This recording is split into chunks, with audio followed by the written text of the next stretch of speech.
Chapter 11. Todell Apartments, Hialeah, Florida. Friday, July 26, 2013. Carlos Papi Perez was a happy man. Always smiling, always jovial, always with a joke, a handshake, or even if he only knew you a little, with a great big hug. Which was a little disconcerting for taller folks, as Papi was only 5 feet 2 inches tall. But his warmth and enthusiasm for meeting or greeting someone was so infectious that whatever discomfort anyone felt soon melted away. Papi was a jockey. Even when he had been retired from the sport for years, that's what he always put on an employment application. He was a jockey, first and foremost. He had been born in Havana, Cuba on August 13, 1958. That date would be significant later when Fidel Castro, whose birthday was also August 13th, came into power on New Year's Eve, 1958. There was a photo taken in 1960, widely circulated, showing Castro and a 2-year-old Carlos Perez blowing out candles on a birthday cake shaped like Cuba. For the next few years, he always received a birthday card from El Comandante. Papi and his parents escaped to the United States in 1968, just before Papi's 10th birthday. For the Perez family, their timing was excellent. Papi's father, Yordani, had a gift for hand-rolling cigars. He had been a torcedor since the age of 12, rolling in the Partagas factory until arriving in the States. Just as they were settling into Little Havana, Yordani heard about a new cigar company opening just a few short blocks from where they lived, the El Credito Cigar Company. He applied and was immediately hired by the owner, Ernesto Perez Carrillo. No relation, although Yordani would kid Ernesto about increasing his allowance every so often. With Yordani's help in 1970, Ernesto launched the long filler El Rico Habana brand cigars. Then in 1972, the brand that was to put El Credito on the map, La Gloria Cubana. While Yordani was helping to grow a new cigar powerhouse, his wife, Monica, and Papi were learning to adjust to their new life. All three were being proactive in learning English, Papi through the cartoons he watched daily. Papi was also lucky enough to attend Coral Way Elementary School, the first publicly funded bilingual program in the U.S. Papi was taught in Spanish the first half of the day and English the second half. He picked up his new language so well, in fact, that for the rest of his life there was only the slightest hint of an accent.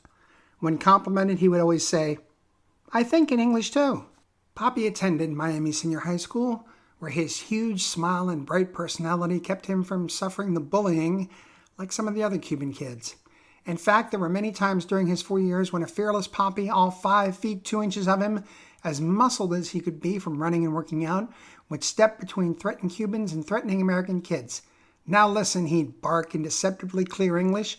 "If you want to beat on them, you'll have to go over Papi." He'd stop, smile, and say, "Now I know you could step over Papi, but you know what I mean." Everyone would laugh, situation would be diffused, and everyone would walk away laughing about the short Cuban kid. Fearless. That's what Papi was.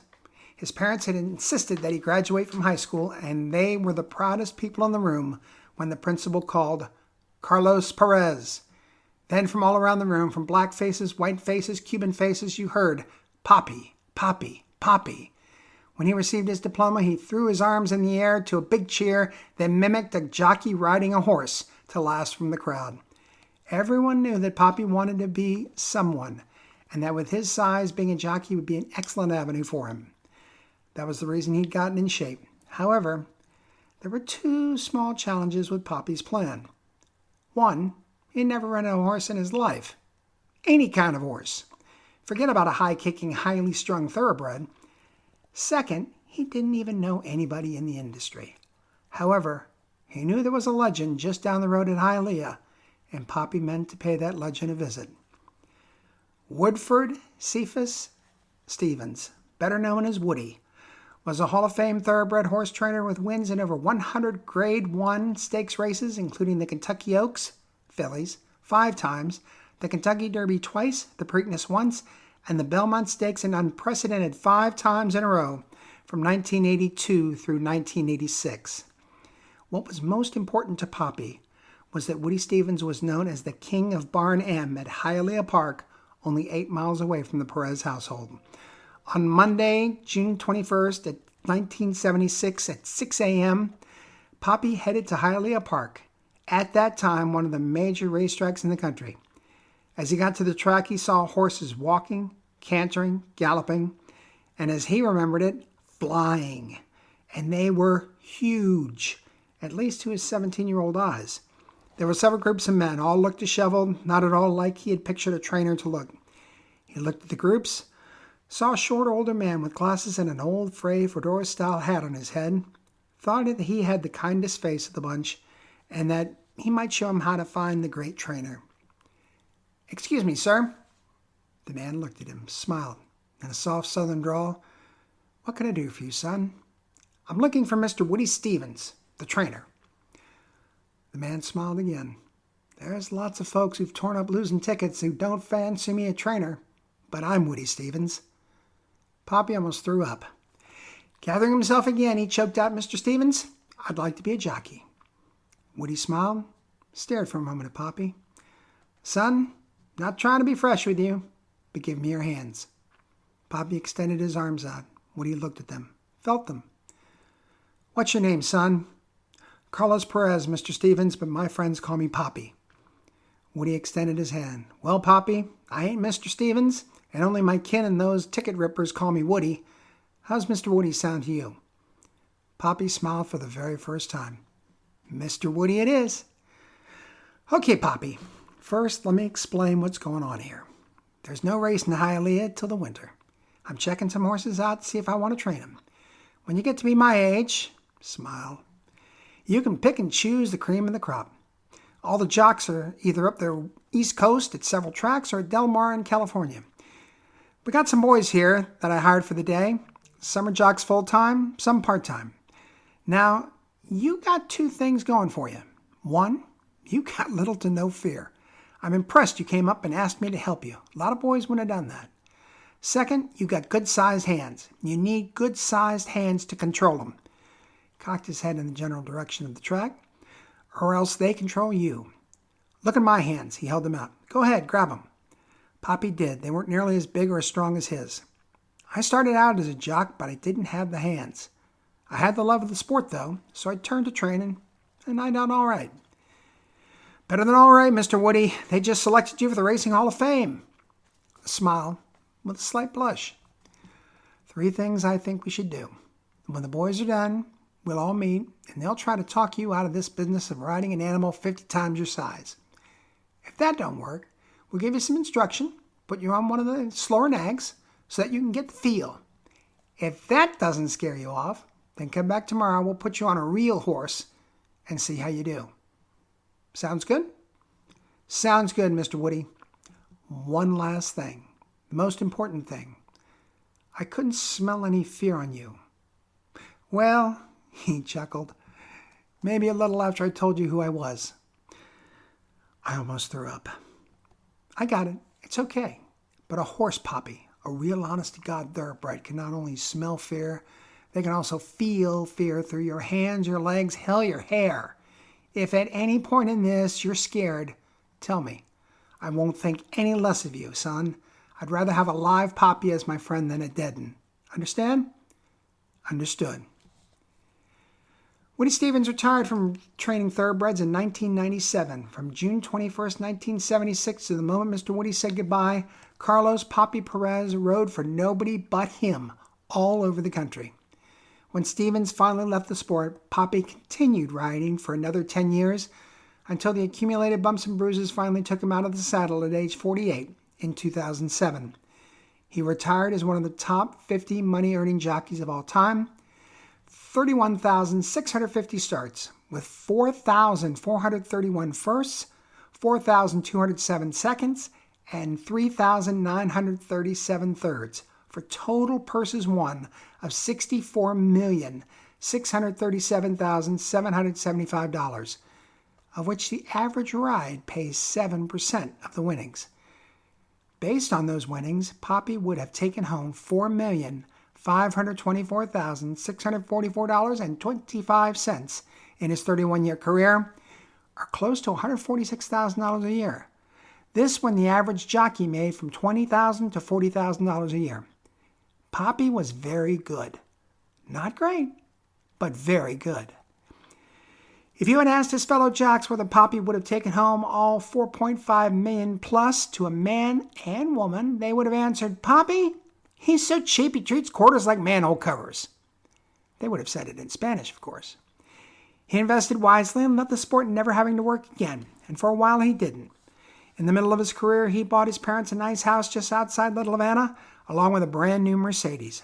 Papi, on the other hand, always lived close to Hialeah, at the decidedly unmemorable Todell Apartments, apartment 416. He was always toying with the idea of moving to a house, especially after he retired. Two things kept him from leaving: his economical nature and the fact that this nondescript apartment house had become home to him. He was known and loved by everyone, and he loved them in return. He celebrated with them when their sons and daughters were born. He grieved with them when they laid loved ones to rest. He was the one who organized holiday and birthday parties, helped with moving in and moving out, was a babysitter for kids, cats, and dogs, and a sounding board for many a challenge. Everyone at 1485 West 46th Street loved and respected Papi. It would be like leaving my family, he would say. There was also the interior of Papi's place, which was decidedly upscale. Plus, also, Papi loved to travel, so he spent far less time at number 416 than the other tenants spent in theirs. And starting in November of 2009, Papi went back to Hialeah, overseeing the new quarter-horse racing schedule, as well as lending a helping hand and the occasional ear to the jockeys and trainers who wanted to progress from quarter horses to thoroughbreds and were looking to the 31-year veteran for advice and guidance. Whenever someone came up to him at the track, Papi couldn't help but see himself, a 17-year-old kid, walking up to a Hall of Fame trainer and asking for a job. He always treated everyone just exactly as that trainer had treated him. Dignity, respect, kindness, doing whatever was in his power to help a fellow human being move ahead, giving that person a chance to use their God-given talents to better themselves. And whenever someone would walk away, thanking him for whatever, Papi always smiled, kind of looked to the sky and quietly said, "How'd I do, Mr. Woody?" One of those challenges Papi was so great at diffusing had been slowly building over a period of weeks in the summer of 2013. A mother and her son had been neighbors of his since 1999 when they moved into apartment 408. The mother was nice, from Cuba, a sweet lady. The son, not so much. Surly, arrogant, rude, crazy. Papi wasn't sure whether it was one, the other, or a combination. He knew that the son went and lifted weights every day. He'd heard that the son was taking steroids as well, which appeared to be heightening the loco factor. Papi, being Papi, had always been friendly with the son, asking him how he was, how his life was going. What Papi always got in return was anger and complaints. Complaints about women, complaints about whatever job he was in at the time, about his mother, complaints about the superintendent. And always, Papi would try to put a positive spin on his challenges. You'll find the right girl. Jobs can be tough, but you'll get through it. Moms, you gotta love them. Old Italo's a good guy. You just have to meet him halfway and he'll work with you. Papi felt in some way the son was jealous of him. Certainly not of his looks or size, but of the way the building looked up to him. This guy, a little shrimp, and everybody loves him. That's the way the son looked at Papi every time he saw him. On Friday, July 26, 2013, Papi returned home around 6 p.m. from a quick 3-day trip to see his mother, Monica. His father had passed away in 2010. As he was unpacking, he began smelling smoke. As the smell grew stronger, he began to get concerned. As he opened the door, he saw heavy smoke coming from apartment 408, the mother's apartment. What the hell was the loco done now, he thought. Just as he was about to head over there, he saw Italo, the superintendent, and his wife walking towards 408. Good, they'll handle it. It was at that moment that the son stepped out of the apartment, raised a semi-automatic pistol, and shot them both dead. "What the fuck are you doing?" screamed Papi, only to find himself looking down the business end of a Glock 17 9mm. He used every one of his 31 athletic years dealing with 1,000-pound thoroughbreds to leap into his apartment, close, lock, and double bolt the doors as he heard and felt bullets whizzing by him. As he lay on the floor next to the door, he felt it shake as 3 more shots came through. The door was triple bolted and reinforced, so the son of a bitch couldn't kick it in. As Papi lay weeping for his dead friends, he heard steps walking away from his door. Then many more shots coming from what sounded like 408. Then he dialed 911 and was told help was coming. Through his tears, he implored the dispatcher to hurry. There was silence. Then Papi heard steps heading downstairs, where he heard a door being kicked in, then a shout. He recognized the voice. Oh, God, it's Patricio. Screams, then gunshots, enough to kill all 3 family members, including the 17-year-old daughter. Quiet. Papi, weeping, feeling helpless behind his bolted door. Hearing the police arriving, Papi was hopeful the son would be captured. More gunshots, some from inside, some from outside. This went on for hours. Finally, he heard what sounded like one person running up the steps, past the 4th floor to the 5th. Another door broken into. He heard the son barking orders to a couple he knew well. Thank God he's not shooting them. At least not yet. Sporadic gunshots sounding as if they were outside, not in the building. After about half an hour, Papi heard a soft knock on the door. He had not heard anyone headed downstairs, so he thought it might be someone who was scared. He quietly looked through the door viewer and was surprised to see 2 officers, one in full SWAT gear, both motioning him to be quiet while opening the door. He gently shut the door behind him. Quietly, "Gentlemen, may I help you?" The officer in uniform spoke up. "I'm Lieutenant Brooks. This is Sergeant Erica. Are you Mr. Papi Perez?" "Yes, I am. As you probably know, we have a hostage situation upstairs. A neighbor of yours has already killed 6 people, and we're trying to make sure he doesn't kill 2 more. The people who live here tell us that you are the leader, for lack of a better term, in this building. We'd like to ask your help in trying to get this guy to drop his weapon and let the innocent people go. We're not going to put you in harm's way, but maybe if he hears a friendly voice, maybe he'll react differently." Papi, "Just to let you know, nobody, including me, is friends with this guy. And it wouldn't bother me if you stuck a bullet in his head," began to sob. "He's killing my friends." The officers waited for a moment, then continued. "I understand. We're trying to get through to him. Nothing seems to work." Papi stopped, wiped his face, regained his composure. He was all business. "No problem. Tell me what you'd like me to do."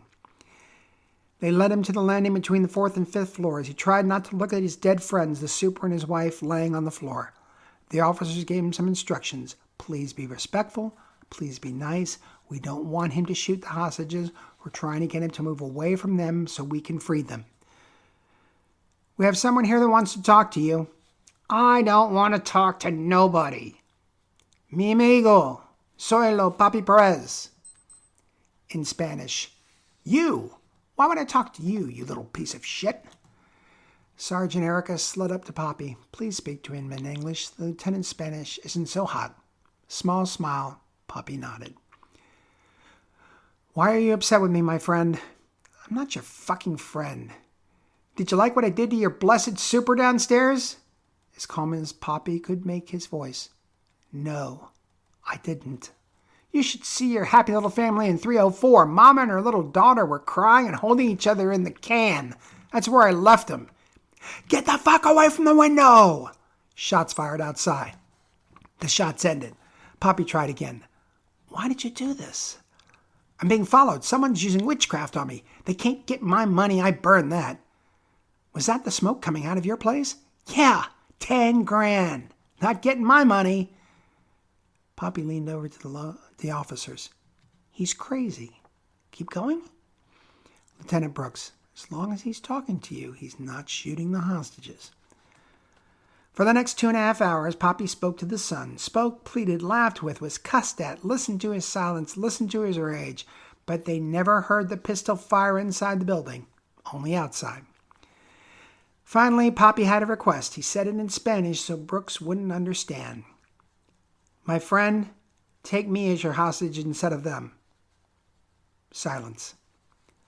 Papi again in Spanish. "Come on, me for them. Straight trade." Silence. Then the son in English. "Why would you do that?" Papi answered in Spanish. "Because they are my friends. Because you are my friend." The son began to weep. A spotter outside whispered, "He's walking away from the hostages. Now!" A SWAT team of 6 burst through the door, found the hostages alive, praying in the living room, and after a quick firefight, shot the son dead in the bedroom. Papi stood there, listening to it all. Suddenly it was over. He'd lost his friends. He'd helped in the death of a man who hated him, that Papi didn't really care for, but it saddened him nonetheless. The hostages never forgave him for talking so nice to that monster, instead of thanking him for helping to save their lives. Suddenly it was over. Home, in the span of one day, wasn't home anymore. He went to the funerals and the memorial mass, mourning his dead friends and neighbors. Also, within a week after the slaughter, he'd purchased for cash a $435,000 3-bed, 2-bath, single-level family home in Miami Springs. By the week after, he was moved in. He never went back to the Todell apartments again. One of the first pieces of mail he received at his new house was a slightly oversized envelope postmarked Columbine, Colorado. The postmark didn't register with Papi. The card inside did. From the first sentence, "Dear Papi, you are appreciated far more for your courage and what you did to help and support your neighbors and friends than you will ever know." To the last, he had tears in his eyes. There was only one challenge. He didn't have a computer. Off to the local Walmart, buying the simplest, easiest working computer he could find, and having his neighbor's kid, all of 12, help him install it, get to the internet, after calling his phone company for internet access, and helping him with all the steps necessary to become Hialeah 24. He took advantage of all the free services offered. He knew he needed counseling for the recurring nightmares, his suspicion about others, and about everyday situations he found himself in. Even the Walmart where he purchased his computer, he found himself yelling at the cashier to hurry up. He felt so claustrophobic in line. Among the first group of assaulted Navy Yard 14 received back in December 7, 2013, was Hialeah 24. Papi had been hired by the new Hialeah Casino as a greeter. The new owner thought having a world-famous jockey greeting patrons would be an excellent tie-in to the racetrack. And in normal circumstances, and with a normal Papi, that would have been the case. But this was post-slaughter. In Papi's mind, there was always pre-slaughter and post-slaughter. He never used any other word to describe the shooting. And this was not the happy, friendly, fearless Papi Perez. Quiet, sullen, suspicious of everyone and everything, insisting on several occasions that patrons be frisked for weapons, complaining loudly and often that he didn't like standing in front of total strangers with no bulletproof glass in front of him. Awfully hard to be a casino greeter in front of glass. Papi was fired after 3 days.